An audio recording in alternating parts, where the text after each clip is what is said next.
Digital 410 Productions proudly presents the What's the Scuttlebutt podcast with your hosts Todd Abernathy, Jeff Copsetta, and Henry Sledge. Welcome, everybody, to another episode of the What's the Scuttlebutt podcast, your favorite World War II-based podcast. And over the years and years and years and years past, I would usually start this episode off with the Eisenhower speech before the D-Day landings. And I actually had it prepped, I'm not going to lie to you, but we got so tangled up in what we're doing that we said, hey, let's just change things up a little bit. And speaking of changing things up a little bit, we're all back together as one big happy family. Joining us, as always, Mr. Jeff Copsetta. Jeff, how you doing tonight, sir? Great. Happy 78th anniversary of D-Day. And Mr. Henry Sledge, how you doing, sir? Fantastic. Good to be here on June 6th. How could it be more appropriate? And I'll give you the honors, Mr. Jeff Copsetta. Who is our guest we have tonight? Yeah, absolutely. So I was thinking about how do we do a proper anniversary episode about that Day of Days. And, we have some friends over there right now in Normandy, hanging out there and talking to some of the few veterans left. And must be nice. It kind of got me thinking, how many of these guys are really left? And, they're really starting to fade quick. And we talk about that a lot.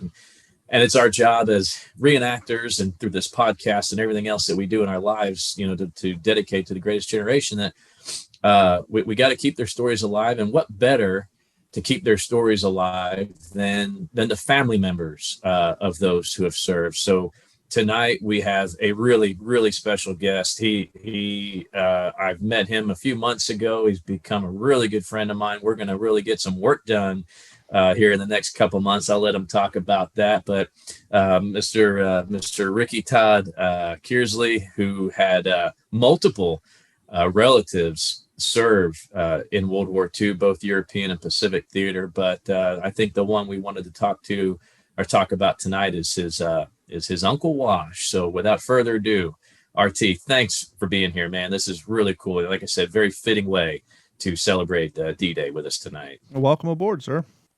Wow, thank you so much. Y'all are awesome. I really admire the work that you're doing to keep things alive, to keep the awareness going of, what actually happened and the people that were involved that did that in the greatest generation that laid the foundation for where we are today as far as Americans, and not just that, the free world as far as that's concerned.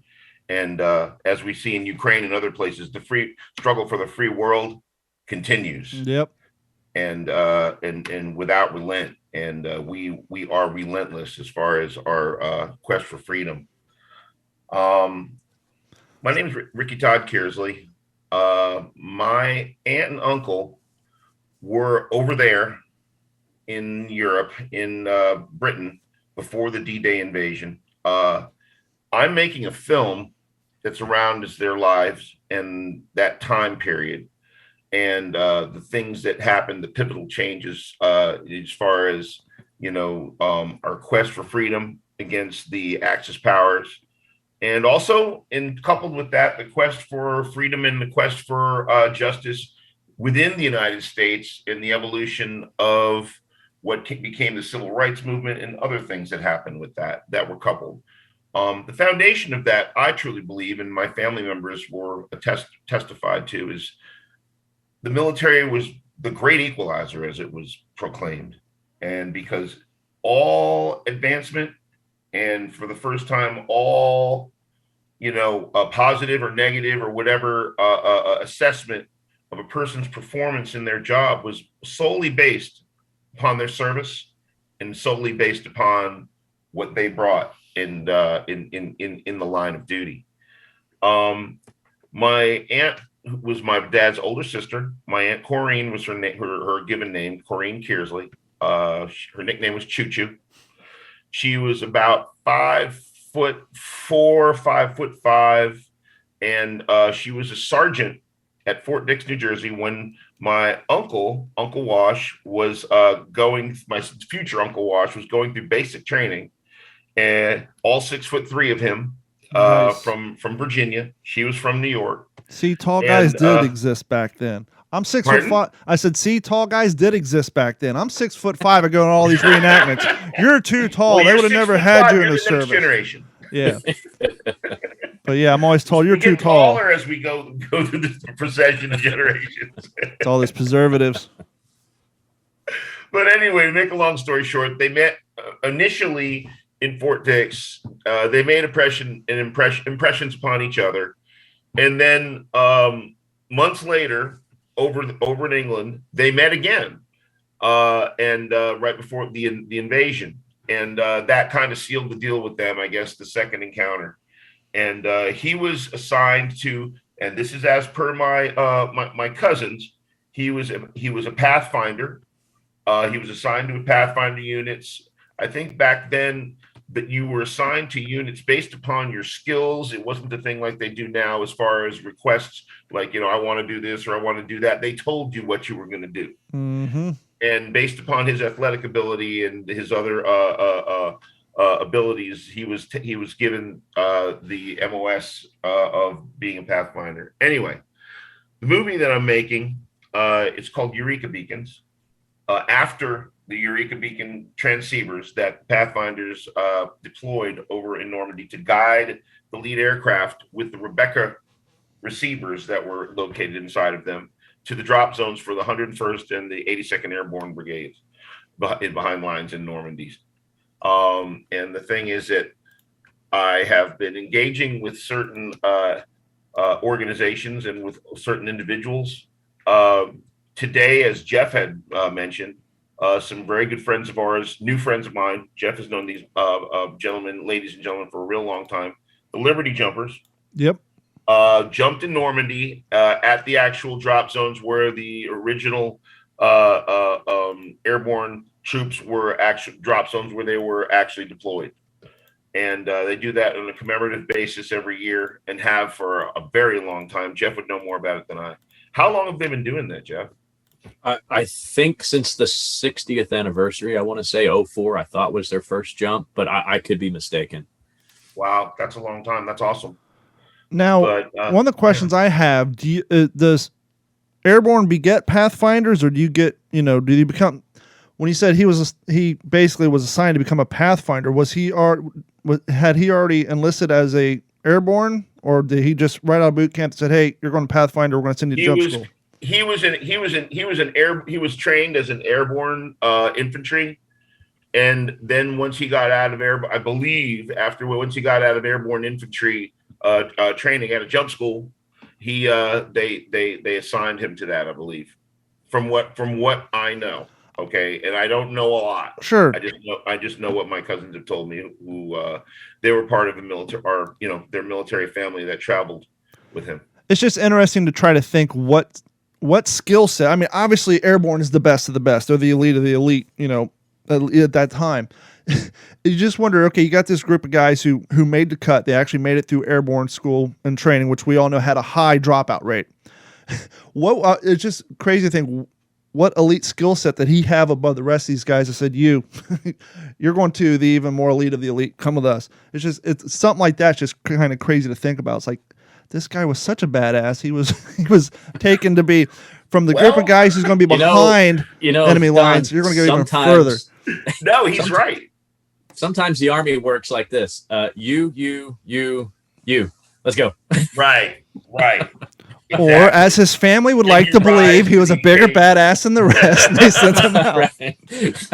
I must make an addendum. I know our main topic and focus is D-Day and no worries, and the D-Day operations.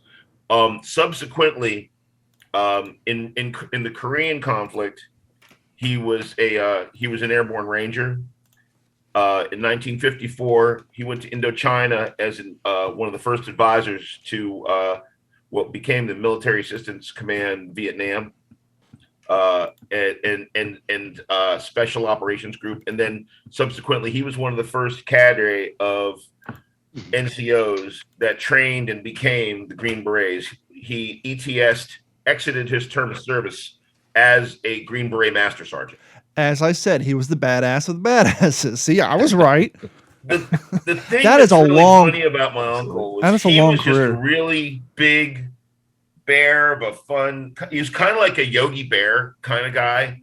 He's like, "Hey, boo boo, Hey, boo-boo. you know, kind of." Got a picnic basket. I remember in going to visit my aunt and uncle on holidays. We were up in they settled eventually in Rochester, New York, and being in the backyard, shooting cans of gum out carburetor cleaner with tracer bullets and watching them explode. When I was a preteen. That's hilarious. That's getting raised right. Right? No, that's awful specific. Not WD-40, not brake clean, gum out. Has a higher explosive content to it. That's fantastic. That's just such a long. Not only is that such a long career, that's such a long career in a over physically beat up roles. I mean, all those years of jumping out of planes and doing special forces type operations. That's just a long haul and over multiple different campaigns. It's just crazy.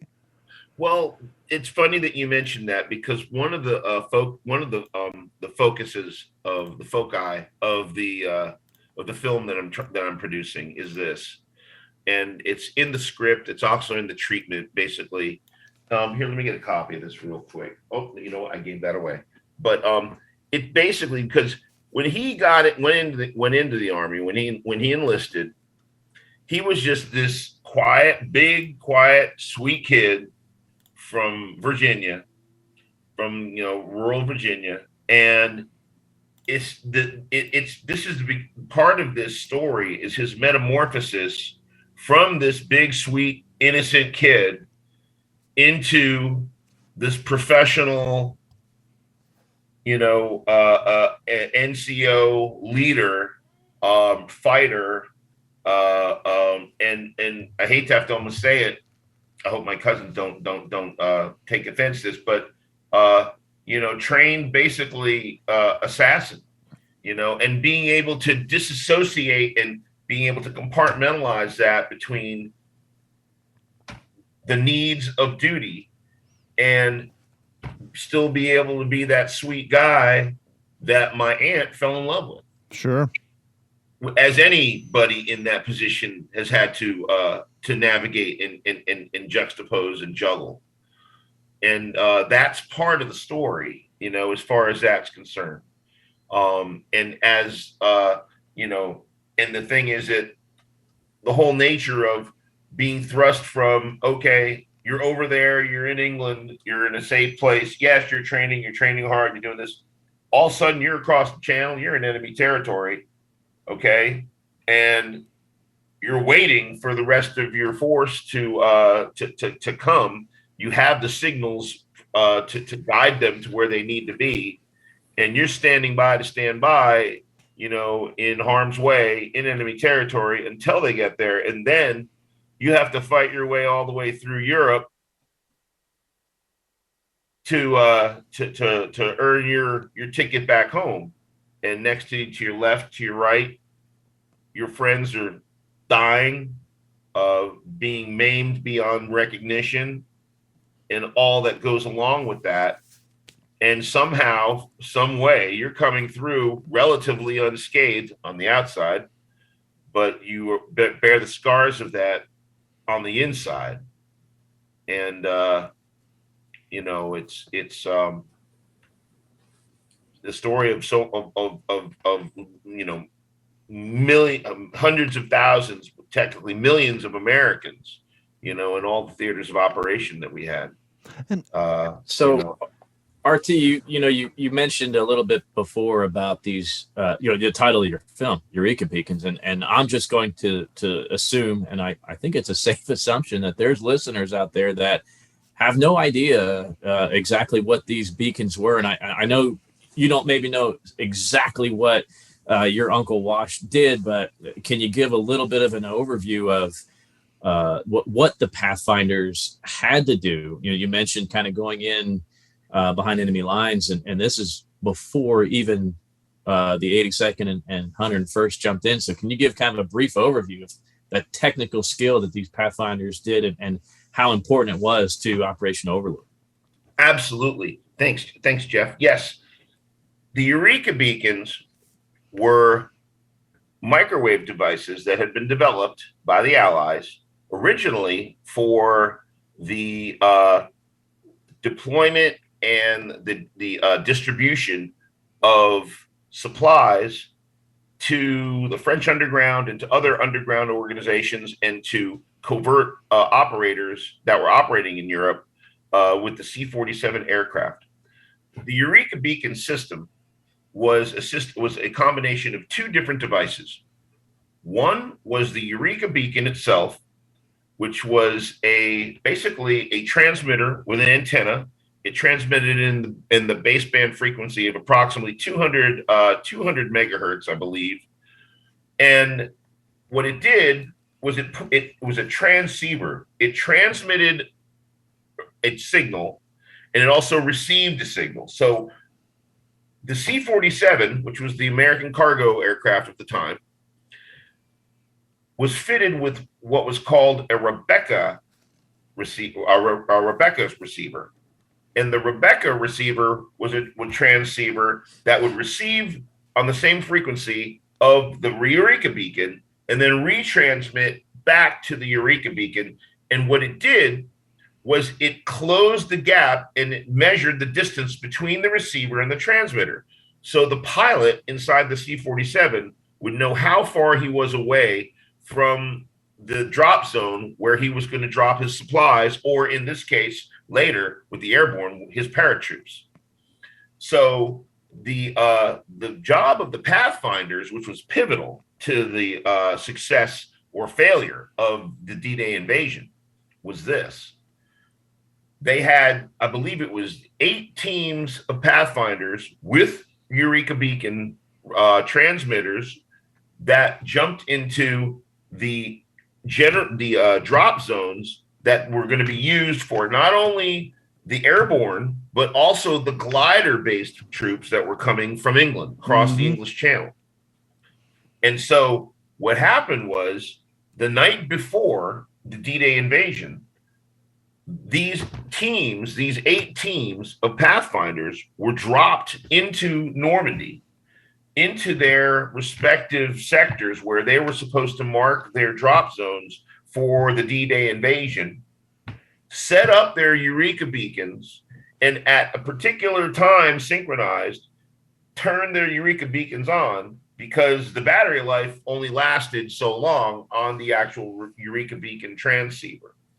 And so they would have a specialist that was a Eureka beacon specialist and someone who assisted them.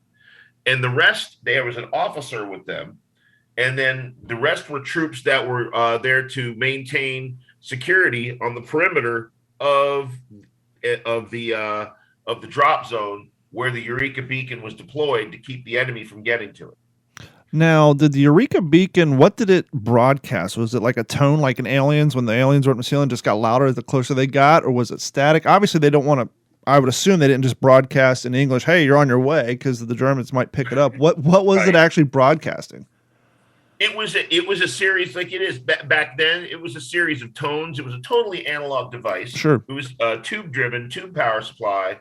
And the thing is that the actual the RF radio frequency signal that it actually put out was a set of tones. And the thing is that the tones would get stronger and the frequency would become narrower as the Rebecca transmitter, the Rebecca receiver in the C-47 approached the actual Eureka beacon. Almost like a metal detector, sounds like. Yeah, pretty much. Very similar. Very similar. Actually, excellent analogy. Yep. Excellent analogy, Jeff. Yes. You know, it's so funny you say tube driven. A lot of our listeners are going to be too young to remember this because everything's solid state now. But that just goes to show you how delicate these things were. Could you imagine like jumping out on an airplane with your dad's like 1965 bass amp and not break those tubes and have that thing work when you like? That's a really good. That's an awesome analogy. Yeah, it's like anybody who's had a guitar amp or a bass amp, because my dad was in a band in the 70s and he had like custom bass amps and all these guitar amps, and they all had tubes in them. You could turn them on, you'd see them that glow.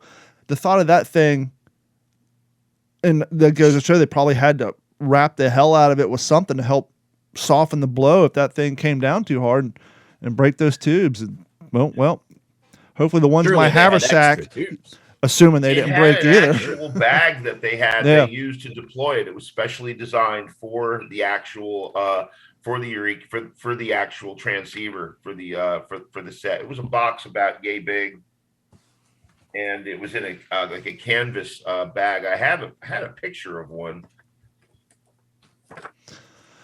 When it comes to planning out your movie and kind of your screenplay, the Pathfinders isn't something that everybody and their grandmother presents content about. How did you go about researching and getting all the information and the details for writing your storyline and your script? I'm still doing some of the research. I basically found a lot of stuff online. Let's see. I also have a friend of mine who he was in Bosnia and he was an airborne ranger in Pathfinder, mind you, in modern day. Sure. I got a lot of information from him. He was my best friend's younger brother when we were growing up, and he was stationed at Fort Campbell, Kentucky. Gotcha. So I got a lot of information from him.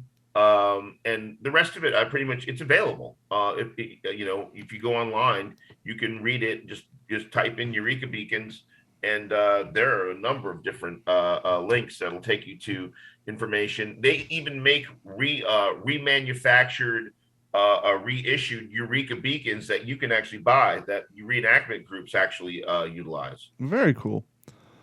Do you feel comfortable? What's the working title of the project if you're ready to release that sort of thing? Oh no, the working title is called working title Eureka Beacons. I've thought about shortening it to Beacons because just because of the nature of something, a beacon, something that like in aviation you've got the beacon light at an aircraft, an airport, sure. The green and white light that spins around.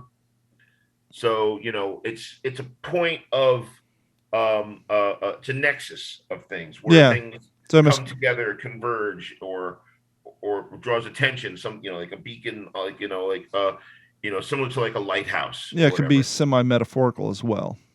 Absolutely, exactly. Well, but it's the working title is Eureka Beacons, and I'm basically financing this out of my pocket. I have an okay financial shovel. I work as a broadcast engineer. I'm sorry. I do. Huh? I said I'm sorry. No, I'm just. No. I worked in terrestrial radio for 6 years. That's all. Yeah, I work in network sports. I do. At this point in my career, I do golf. And the importance of sports in broadcast is inversely proportionate to the size of the ball. Mm-hmm. So golf being the pinnacle. So I get paid, taken care of pretty well. So I'm putting my money into making this film. Are people still doing like the Kickstarters and things for movies? I know that was bigger back in the day. Yeah, they're doing that, and I'm gonna do a GoFundMe, but I'm not gonna publish the GoFundMe and put that, accentuate that until I finish shooting the short. Yeah, and the short's gonna cost. It's probably gonna cost between 30 and 60 grand. So, I'm going to put what I'm going to put into it. I do have several things in my favor. I'm an aerial photographer with about 20 years of experience. Nice. So I started shooting news for Fox and for NBC in New York back before the turn of the millennium. Back before we had drones. For a period of time. Then I got into sports in 2003.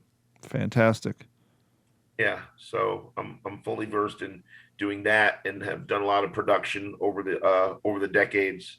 with with what I do. I originally started in music when I got out of college. I used to tour with large bands doing audio, so I have a full. And then I ended up being a recording engineer in New York. And then 9/11 happened while I was there, and I got downsized into doing TV. Yeah. Hey, can I jump in real quick? Absolutely.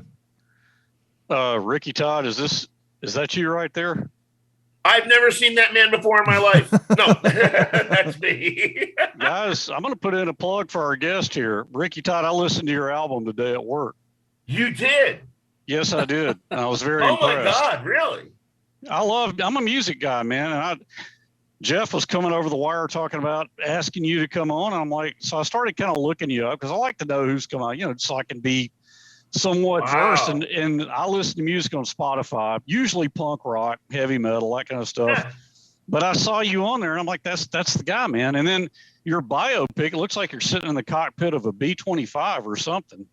B-17. It's a B-17? Okay. Yeah, well, that's aluminum overcast. Yeah, Okay. That's aluminum overcast. There's a story behind that. My aunt, the one I was telling you about, my dad's eldest sister, the one who's 99 years old. Yeah. During World War II, she worked at Republic Aircraft in Long Island and built P-51 Mustangs. Wow. Okay. So anybody who's worked on P-51 Mustangs gets a free ride in a B-17 by the Eastern Aeronautical Association, because they basically said, well, if you didn't do your job, this airplane wouldn't be here. Sure. Yeah. Probably. Wow. Well, I'm serious. It's a good album. I listened to every bit of it and I enjoyed it. Thank you. What genre of music would you say it is for our Country listeners? music, man. Country music. Isn't that right, RT? Yeehaw! Where do I live? I live in Austin, Texas. I grew up in a little hick town at the end of a dirt road, and yes, I used to teach people how to ride horses a long time ago. But I met a girl when I was a senior in high school. Was it Laura Ann? Yep. Well, no, her dad was the chief defense her dad at the time was the chief judge advocate at West Point.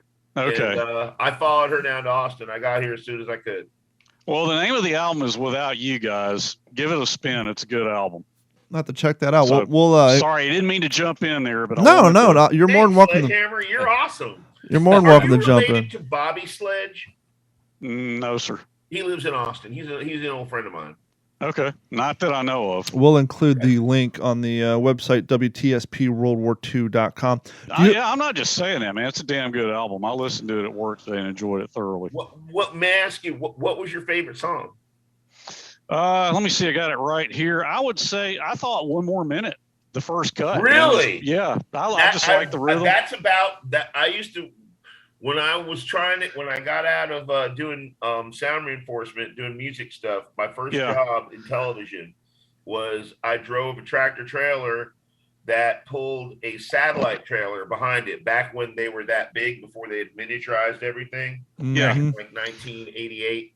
In fact, I came home from doing a fight in Las Vegas, and my Laura Ann, Lori's she goes by a different name, so we'll keep that because she's out of the media. But her water broke right after we went out to dinner at Taco Cabana. That was one of our favorite places to go and eat back in the 80s, back here in Austin, when it was still the sleepy little college town that it was.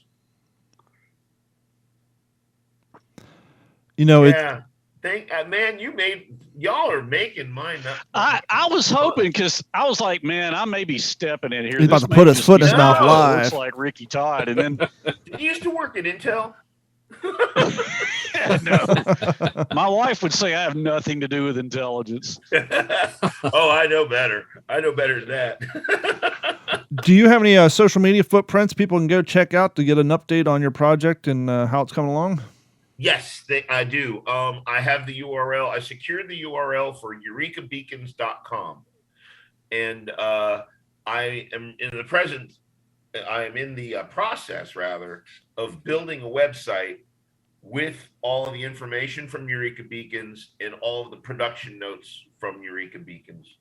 I've worked here. I want to pull something up and I'll just show you on my phone. Sure. I work as a video engineer on the side from the company that I work for. I actually work for a large company that builds stuff. But the thing is that, and the company I work for is it's called Diversified Systems. They're a very large systems integration company. I'm actually an electrical engineer, Nice. that by education, and I'm That's a my field father service is. engineer for them. Here in Austin, one of our a couple projects, we built the Q2 stadium, did all the broadcast systems integration and large jumbotron, monitors and all the other stuff there. We just finished building the Moody Center at the University of Texas at Austin to replace the Frank Irwin Center, which is soon going to be imploded. And they're going to expand the medical school there. We did all the broadcast systems integration there. We also did all of the RF and all the broadcast systems integration at the Circuit of the Americas racetrack. The thing is that, what was the point I was trying to get to? I think my train of thought got derailed. Hold on. All right. I work as a video engineer freelance for a couple of different organizations and stuff on the side. And one of the things that we do here, I'll show you. This is one of the, let's see, I want to not get too far off track, but I did want to show you this. For Eureka Beacons, I happened to be working in one of the screening rooms. I worked the South by Southwest Film Festival. Sure. And, and also being a filmmaker, I just kind of always have my ears kind of perked up. It's like paying attention, trying to, just be there at the right time in the right place. And I happened to be in the screening room for this one particular production. It's a new show on Netflix called The Man Who Fell to Earth. Okay. The female lead in that production was a woman named Naomi Harris. Naomi Harris was in the movies Skyfall and Spectre. She's a Bond girl. Mm-hmm. And that's her. Nice. And me. We met, and I told her about my treatment and that I'm working on a short and a feature. And she had her agent there, and she told her agent to give me her email address. Another person that was in that production is somebody who I really liked as an actor. And he was on another show called Westworld. Yep. He was also in House of Cards. Okay. A guy named Jimmy Simpson. Oh, yeah. And he did the same thing. I told him about my production, and he gave me his agent's information. Fantastic. So I am confident that if I can do a real good job producing this thing and knocking it out of the park as far as the short is concerned, I'll be able to get funding to actually make the feature. And what I really would like to do after the feature, I'd like to spin this off into a series. There you go. Just put Jeff on the poster and you're good to go. American military family. Yep. And the thing is, it's a positive show. It would be it's a positive topic. It's inspirational. It's hopeful. And I think we need more programming like that out there. I'm not a big TV person, but I am a TV person in the production sense that I'm a professional that does this stuff.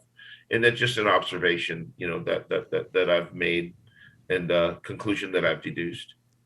I want to, before we change subjects, because I know we're going to talk about Henry's uncle, but just because you're here and you're the only one who'll enjoy this because of what you do and the line of work you're in. When I worked in radio, they were switching from the Marty over to the Comrex. Familiar with the Comrex, little portable guy? Oh, yeah.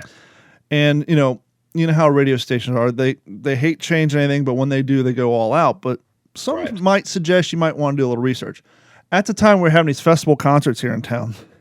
And they just don't even take the Marty. That's old school. Leave the Marty back at the station. Take the Comrex. Comrex is fine. When they were broadcasting in the morning, there was 50 people walking around, 100 people walking around.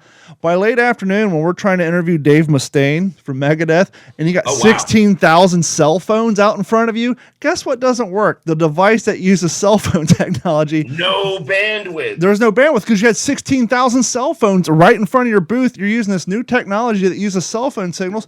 The air was flooded. If we had the Marty in the truck, could have set that bad boy up, problem solved. Right. But they put all it was, Comrex is the way to go. Well, that's great until your bandwidth's flooded with too much. Right. Until you've got 50,000 cell phones within 300 yards of where you're transmitting. I have a Dave Mustaine story for you. I used to ride on the bus with Dave Mustaine. I went out to fix a lighting console on Alice Cooper's Nightmare Returns tour. Okay. Back in 1987, 88. And Dave Mustaine, Megadeth was the warm-up band for Alice Cooper. That's a bit of a, hypothetically, it doesn't sound like a juxtaposition, but when the actual physical music goes, that's such a different part of the spectrum from the Alice's music versus early Megadeth from, Peace Sells and Who's Buying, or, So Far So Good, So What. Right. That's a huge difference. Great guy. He's real nice.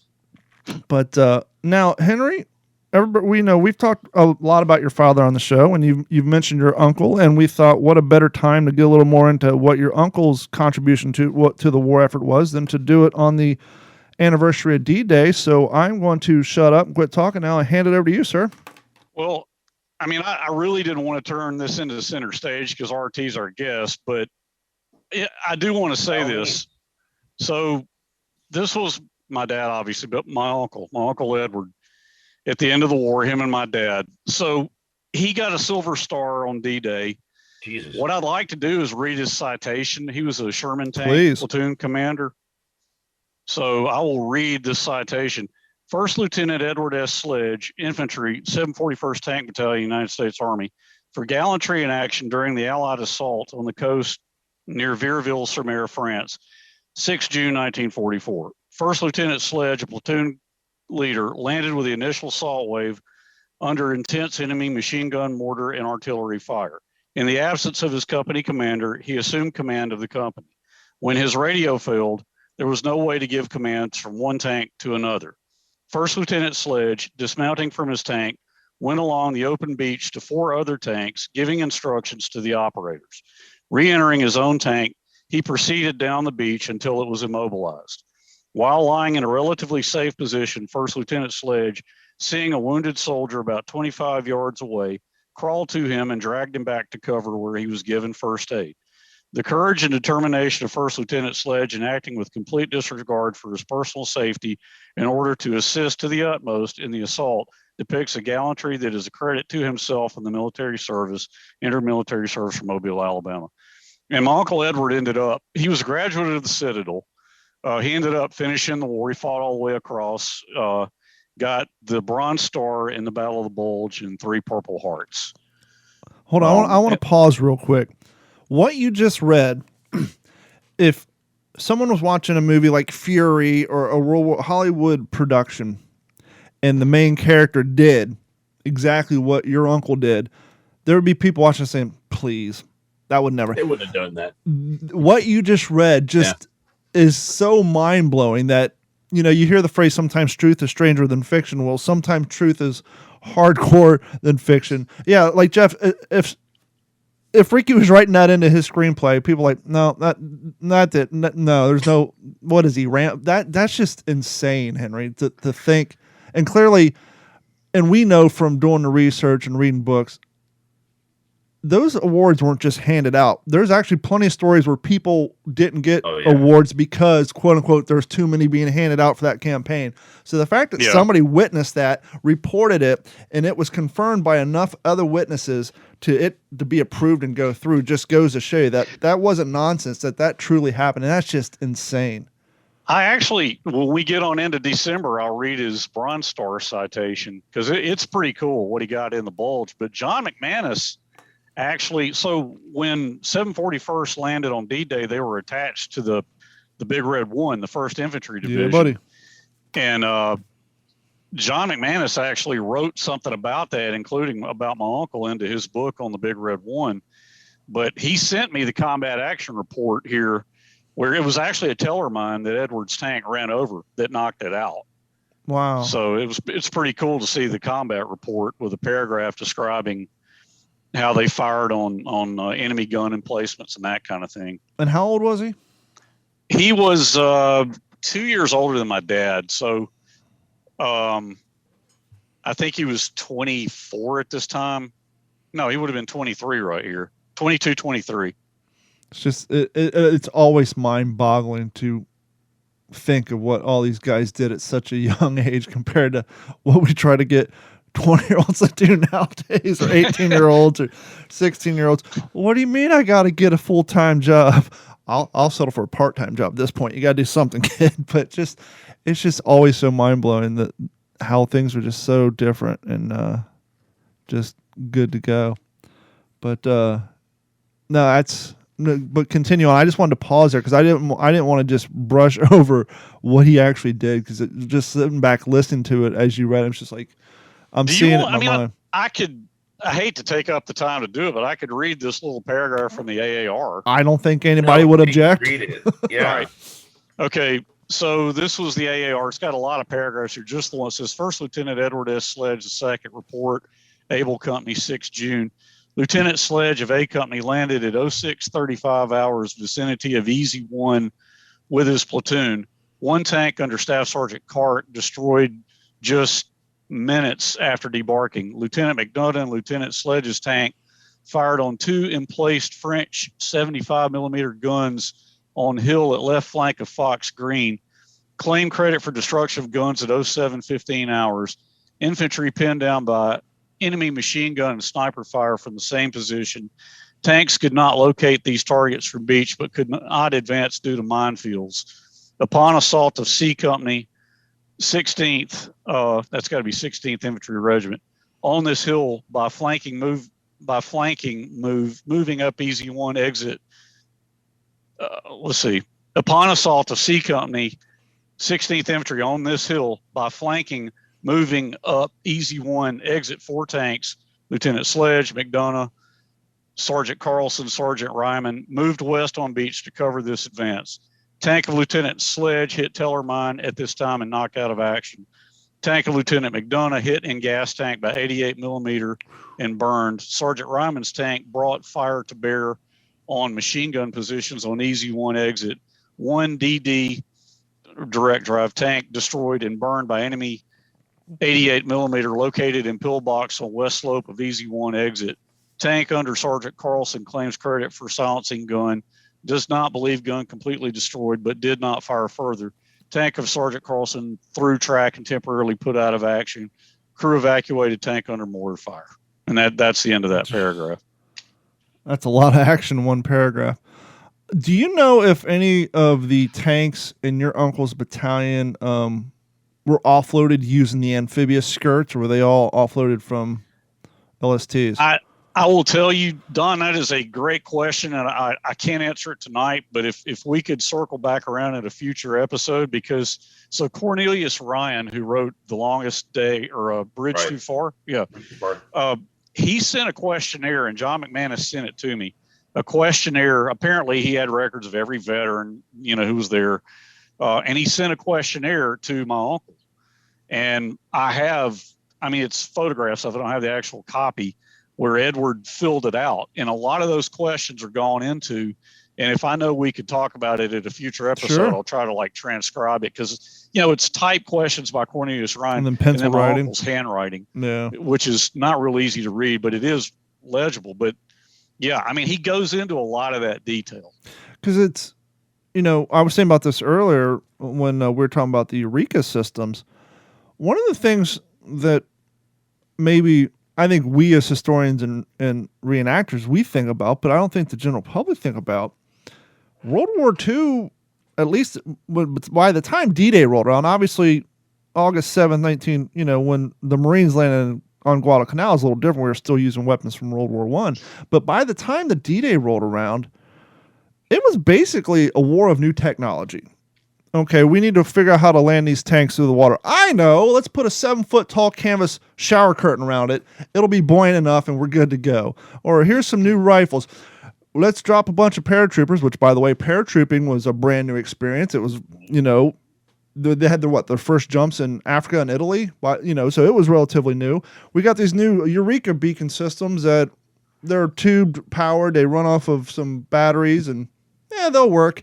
So a lot of this stuff was done with brand new technology that not only didn't exist before the war, but the war actually made the technology exist. And the amount of effort and victory that came out of new tactics, new equipment, new everything, it was just astounding to think about. Don, that's the sheer guts of the greatest generation. Yeah. That's the common denominator there. It's the sheer guts of Rikki's uncle, of Henry's father, Henry's uncle, and so many others. Because yeah, you're right. I mean, it's the motherhood of all invention. Mm-hmm. And you know, you can test fit things all you want, but it takes somebody to get it in the air, put it on the ground, or stick it in the water, and you know, the baptism by fire. And that's what's so great about this, because it was, you know, done by man. I think that's the greatest part of the Second World War. Yeah, there's a lot of technology that came out of it, and a lot of technology that we enjoy in our homes today because of it. But it was still the man in the cockpit, the man in the tank, the man wearing the boots that made it. Now, yeah, exactly. For those of you watching on YouTube or watching the restream later, Jeff is wearing, I believe, I can't see the bottom of his pockets, I think he's wearing the M42, or is that the M41? As 40, yeah, I'm getting ready for wardrobe for Rikki's movie. So yeah, and you're doing a damn good job. The reason I see the reinforced the elbow. So he's wearing an M42. Now, if you think about it, hypothetically, one can make the argument that was kind of the first real battle uniform, because that uniform was designed for airborne. And we've talked about this in the past. D-Day. It's also blows my mind to think that. Especially the infantry, they landed in their Sunday best. When they landed on the beaches in Normandy, their uniform, with the exception of obviously their helmet, their web belt, and their backpacks, and their rifle, and their leggings, they're wearing what their parents wore to work every day. They're wearing wool trousers, a button-up shirt, sometimes a tie, a cotton jacket, and that's it. They didn't have combat uniforms with special pockets. They're wearing wool trousers, a button-up. They're literally wearing what they would have been wearing at home to college, with the exception of a helmet, web gear, some leggings, and a rifle. We're good to go.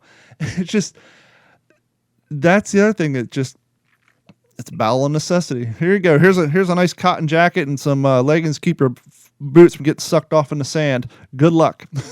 It's just, if I might add, Jeff, that uniform basically speaks to a prototype and predecessor of what would now be considered the battle dress, the BDU uniform.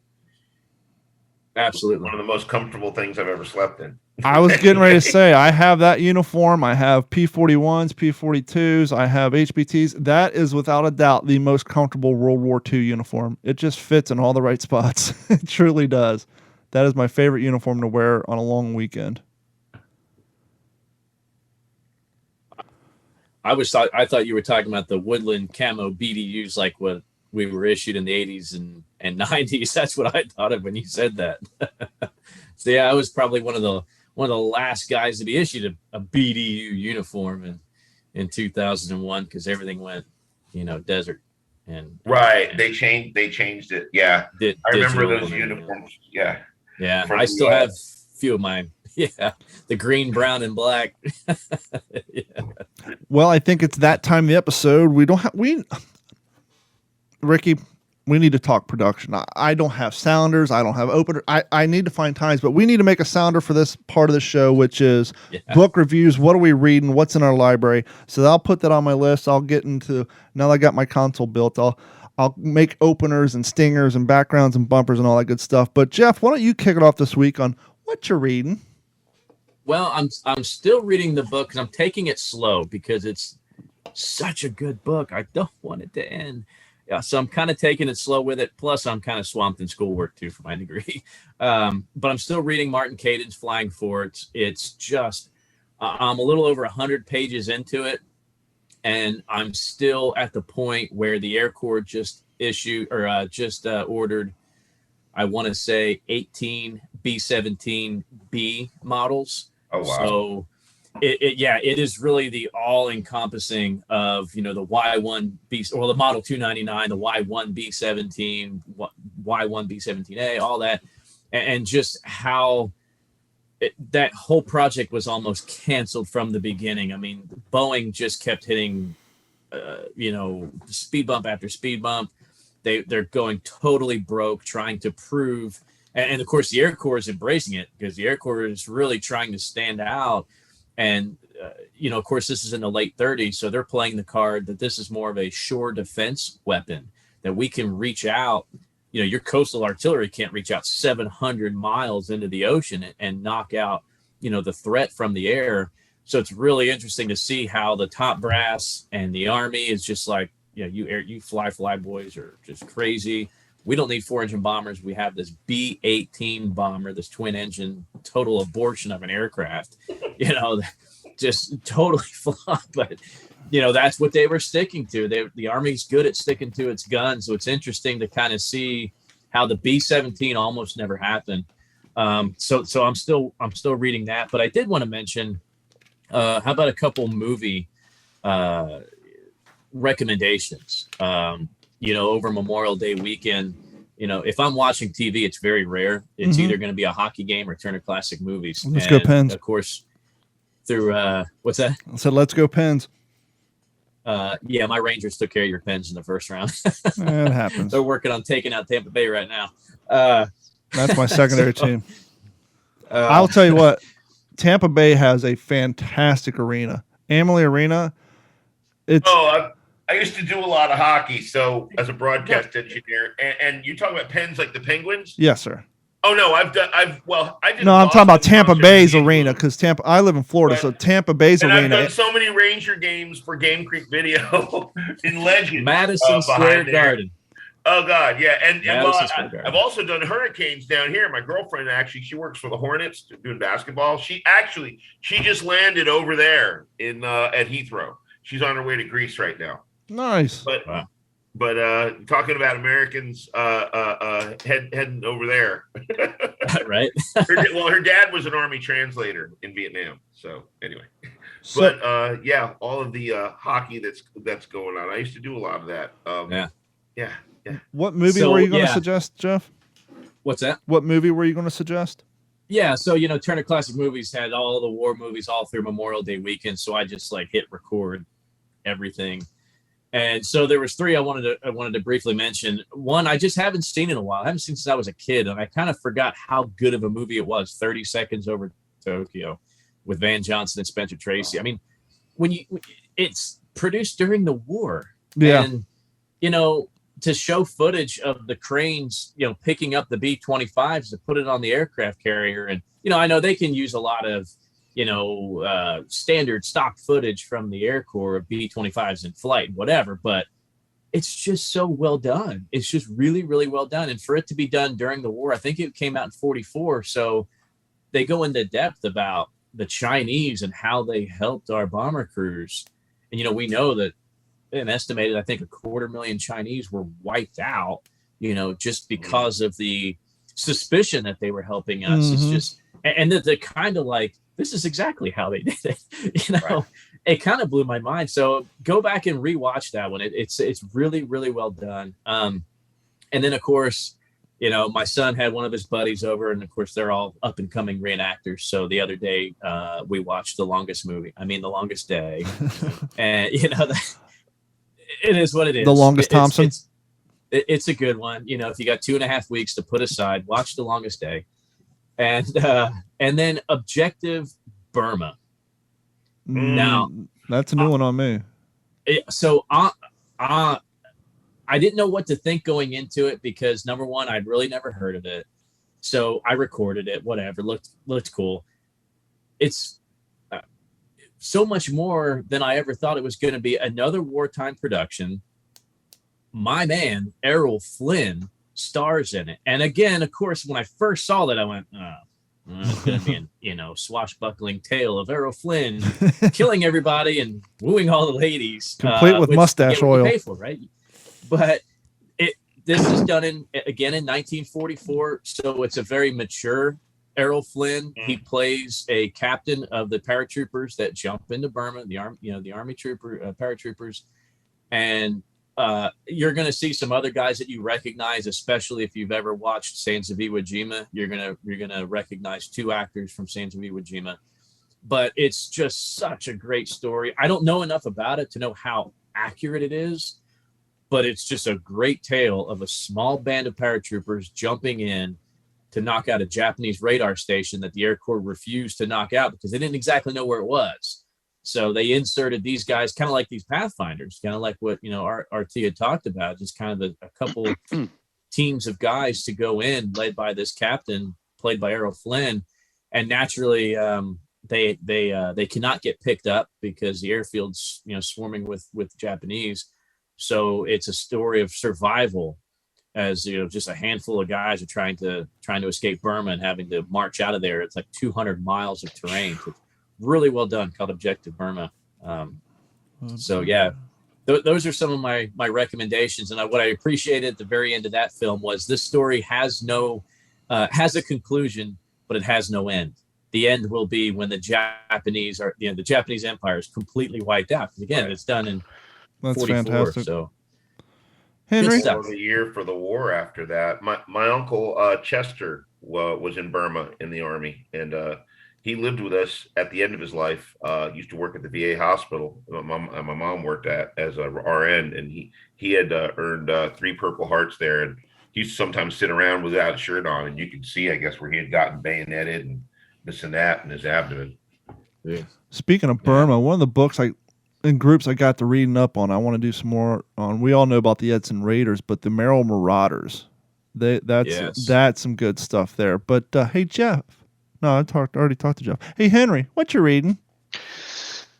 While we were on vacation week before last, I finished up South Pacific Air War by Michael Claringbold.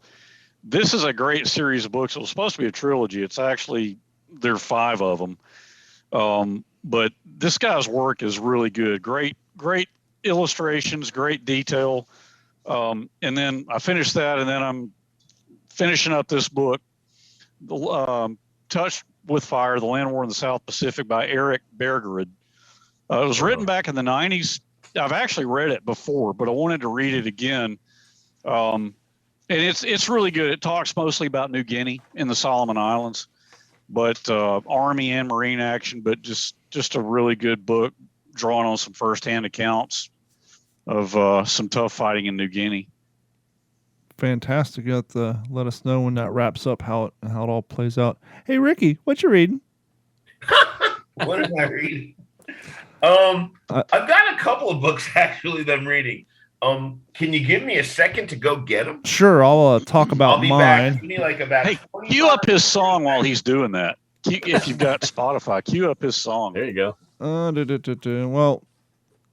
You may not be able to do it. Well, I can do that, but somebody's got to talk now while I do it because I can't carry on a conversation. Oh, I think Henry and I could take care of that. Yeah, right? go ahead. Yeah. Go ahead. I like to talk about Don complaining about spending $10 to send stickers to me. When Henry sent me this beautiful painting of the airfield in Peleliu, and I didn't receive any complaints on that. I think it's crazy. I don't know. I'm glad you like the painting. So, oh man, absolutely, that's incredible. And so if people haven't seen I don't know if it was on What's the Scuttlebutt's social media or not, but yeah, Don cut us some really nice stickers, and I put a little message here: loose lips sink ships. But they also advertise for our podcast, so yeah, for all of our listeners, we appreciate you guys buying our T-shirts and our stickers and word of mouth, especially. Man, I've had so many people reaching out to us, talking about how they missed us the past couple of weeks and they can't wait for our next episode. And what's the old saying? Good. Leave them wanting more. Right. Makes us feel like we're doing something right. Yep. That's right. All right, RT, what you got? Okay. Keep it clean. Being an aspiring filmmaker, the thing that I've been studying most recently, I've already read a couple of books on Stanley Kubrick. This is a really good book, Kubrick Interviews. This one right here. And it's interviews that he did. And he was notoriously cagey about doing interviews because he hated doing interviews. Okay. He just liked making films, but he knew that it was an essential part of the process if you're a director of note, which he was. But and then I read another book by Robert Rodriguez from the University of Texas Film School. Dusk Till Dawn. Collaborator with Quentin Tarantino and all the other stuff. Yep. That's one of the books that inspired me to get into filmmaking. Right now, I'm reading this book about Francis Ford Coppola, and these are some of the photos that are inside of it. It's mostly a history of him and his work. And the other thing I'm reading is the script from one of his most notorious movies, Apocalypse Now, which was really actually an adaptation of Robert Joseph Conrad's Heart of Darkness. So those are the books that I'm reading right now. I also have another book that I'm going to be reading. This is going to be a big read because it's really, really big. Sergio Leone. Yes, the spaghetti westerns on death. Something to do with death. So I've obtained books, and I have this guy who gets me these books. He lives in Eugene, Oregon. His name is Ezra Tishman, and he is just fantastic. He's like an Eichmann on books. He can find a book so obscure that's hidden so well that you would never think that he'd be able to find it, but he can. So anyway, I'm doing that, and I'm trying to learn that aspect, the artistic and the storytelling aspects of making films. I already know the technical aspects of it and all the other stuff. But the thing is that one of the pivotal things about making a film is having a compelling story, being able to extract the performances from your artists, your actors, to capture something worthy of being captured on film, and being able to tell that story visually. So I'm learning from the best by reading about them and studying and watching their films that I have over the course of my life. So I'm just trying to stand on the shoulders of giants, as Werner von Braun said, with the filmmaking thing, and do the best that I can. Jeff is actually going to be acting in the film. He's going to be playing one of the Pathfinders. Fantastic. Yeah, and the thing is, we were supposed to get together this weekend, but got rained out. We will soon, when he comes back from his trip to New Jersey, we're going to come back and work on tossing some lines with the script. Everything will be finished with that sector of the script. It's a work in progress right now. I want to take a real quick moment. This is brand new to the What's the Scuttlebutt podcast. This is a little segment I like to call, will we get a YouTube copyright strike when we have the artist on the show?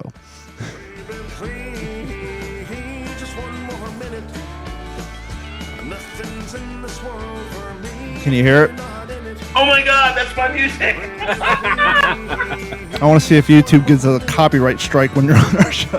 I told him to play it, RT. I was pushing that, Rikki. That's awesome. So I'll go back later and look at the stats on my YouTube, see if they give me a copyright strike for this episode. No, Thank you. No worries. Thanks for taking the risk. That's no worries. That's no worries. I'll go ahead and put a follow here on the old Spotify. So now I've saved you to my library. I finally finished up reading The Lonely Vigil. And something occurred to me, Jeff, Henry. We do a lot of content on here about the Pacific, but we've never gone down the route of PT-119 and John F. Kennedy. Good point. And so I was thinking maybe what we will do is I'm sure we can find somebody at the Kennedy Museum who could talk to us about length about that. Oh, yeah. And so Jeff looks like he may know somebody. Actually, funny you say that, because a couple of years ago, I got a chance to visit the old book depository, the Kennedy Museum there in Dallas. But when we visited, we got to talk to the director of the museum and go down, got a special tour, and went down in the vault. And one of the things that I remember, actually, a couple of things I remember, but like getting to see all the contents that were taken out of Jack Ruby's vehicle when he was. Wow. But yeah, stuff like that. But was a photo album put together, and at the time I was actually reading the book PT-109. I have an original, a first edition copy of that old paperback. Nice. And I just coincidentally was reading it. So, and I wish I could remember the names now, but there was one crewman that he was, I want to say he was either assigned to another craft or was not. I can't remember the whole story, but was he the came crewman back. who was assigned to the PT-109 and they put him on the gun on the front that was basically being tested out to see if it would work? Because they No, briefly get this into was it a in guy Lonely that was Vigil. not on the roster. Yeah. It was something along those, but he was a friend or a former classmate of JFK. Yeah, and they put him And on the boat. Okay, yeah, but he was not officially a member of Correct. 109.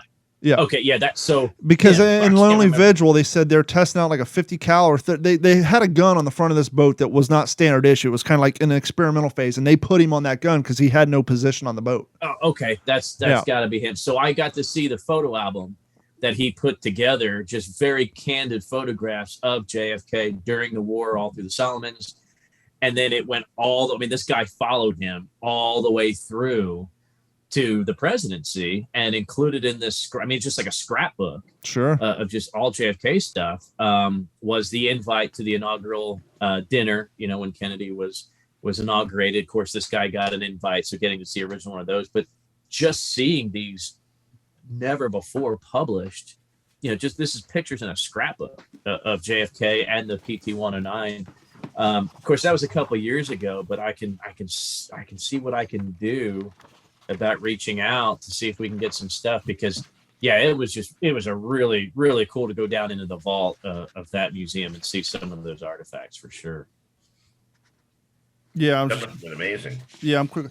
But yeah, the reason they bring it up in Lonely Vigil is because one of the Coast Watchers' name was Kennedy.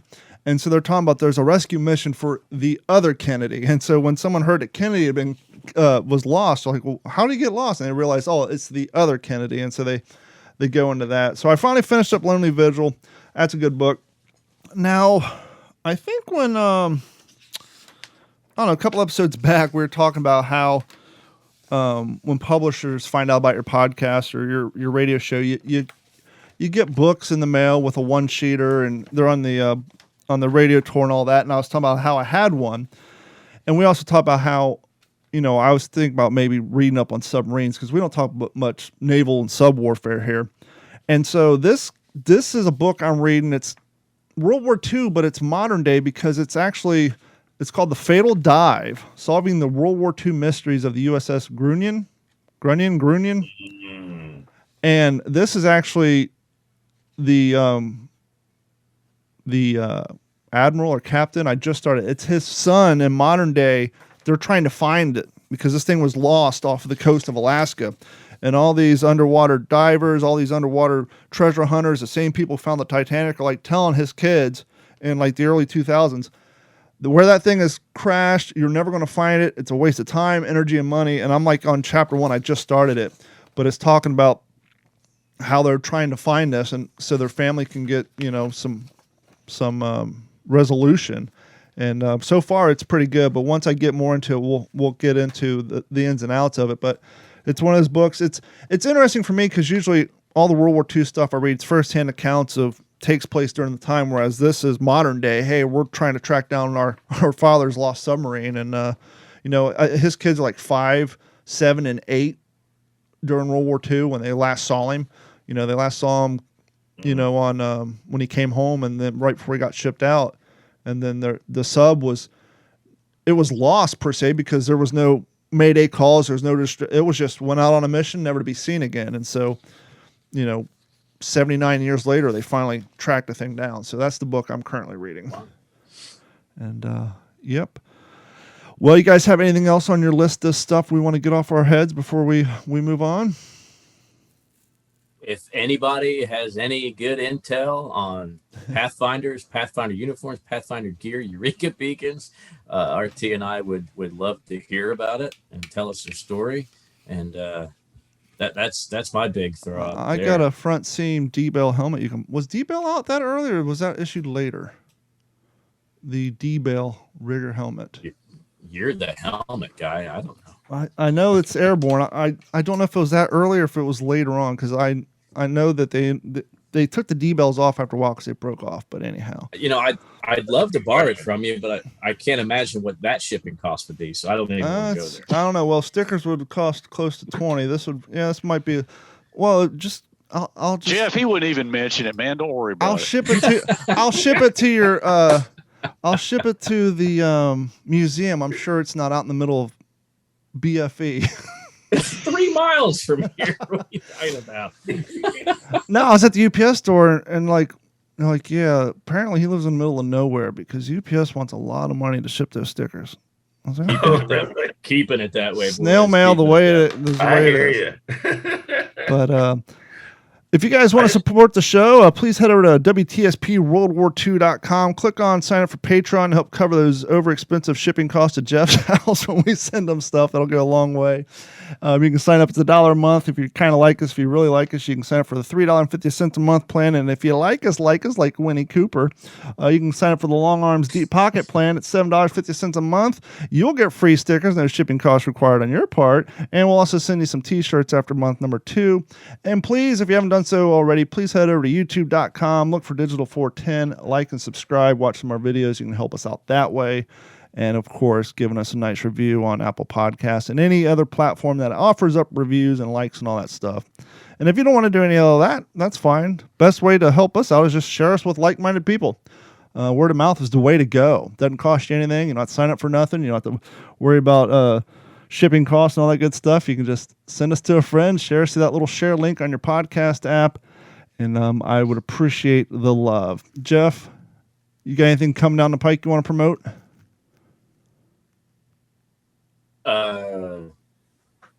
No. I think we get the most going on. And his internet falls on its face. And what's that? I said, and your internet just fell on its face. Literally, none of that came through, but that's all right. Henry, you always have a long list of things you got going on. You're super busy. What do you got coming down the pike? Not at all. All I'm going to say is I've been talking to the editor of World War II magazine. She's working up my final edit of my article. It's about to be published. But the good thing about that is in my little bio, they're going to put in there for artists, for author contribution or author contributor page. I'm going to put one of the things I'll put is co-host What's a Scuttlebutt podcast. Fantastic.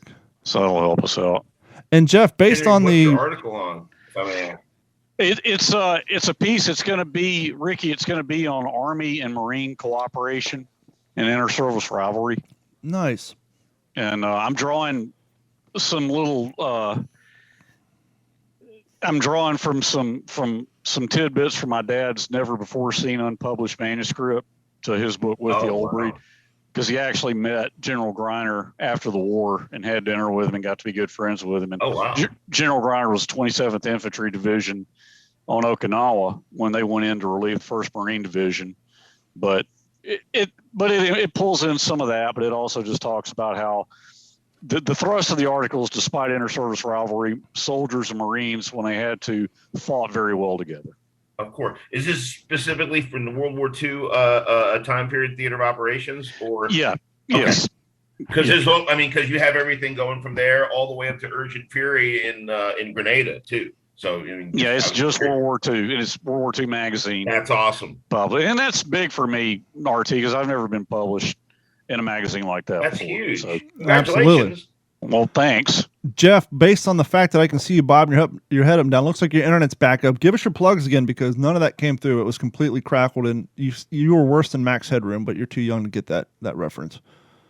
So I didn't really say much. Just being able to work with RT on this upcoming project, I'm just really excited about it, and just love being able to hang out with you guys and keep the memories alive, man. That's all I've got going on. I mean, it's just such a pleasure, and it's such an honor to reach out to folks and to keep this going. It's great.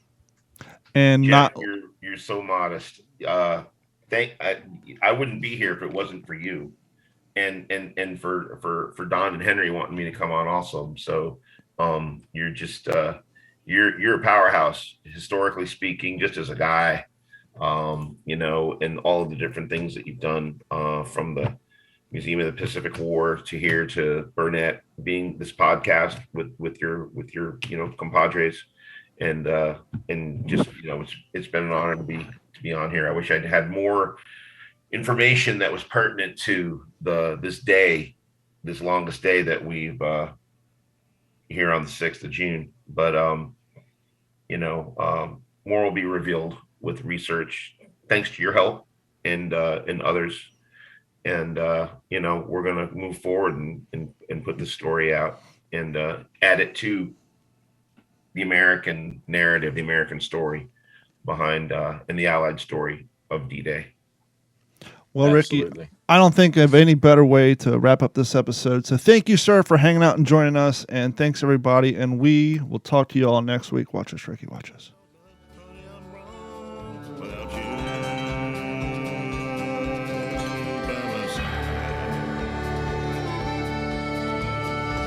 This has been a Digital 410 production.